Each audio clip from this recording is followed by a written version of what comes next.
Kanpur test లో team India star batter Virat Kohli batting స్థానం మారింది. సాధారణంగా 4వ స్థానంలో ఆడాల్సిన కోహ్లీ 5వ స్థానంలో బ్యాటింగ్ దిగాడు. విరాట్ స్థానంలో wicket keeper batter Rishabh Pant batting వచ్చాడు. అయితే దీనికి కారణం లేకపోలేదు. వర్షం కారణంగా తొలి 3 రోజుల ఆటలో కేవలం 35 ఓవర్ల ఆట మాత్రమే సాధ్యమైంది. మరో 2 రోజుల ఆట మిగిలి ఉంది. ఈ నేపథ్యంలో భారత్ ఫలితం కోసం వేగంగా ఆడుతోంది. దీంతో వేగంగా ఆడగలిగే పంత్ని బ్యాటింగ్ ఆర్డర్లో కోహ్లీ కంటే ముందుకు తీసుకొచ్చారు. టీ విరామం తర్వాత శుభ్మన్ గిల్ అవుట్ కావడంతో 5వ స్థానంలో కోహ్లీ క్రీజ్లోకి వచ్చాడు. అయితే చివరిసారిగా కోహ్లీ 2013లో వెస్టిండీస్ పై ముంబై టెస్ట్ లో 5వ స్థానంలో బ్యాటింగ్ చేశాడు. సచిన్ టెండూల్కర్ కి ఇది చివరి టెస్ట్ మ్యాచ్.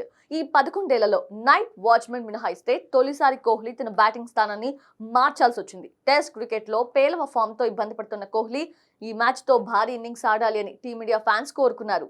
అయితే జట్టు కోసం వేగంగా పరుగులు చేసే క్రమంలో 35 బంతుల్లో 47 పరుగులు చేసిన విరాట్ షకీబ్ బౌలింగ్ లో భారీ షాట్ ఆడబోయి క్లీన్ బౌల్డ్ అయ్యాడు.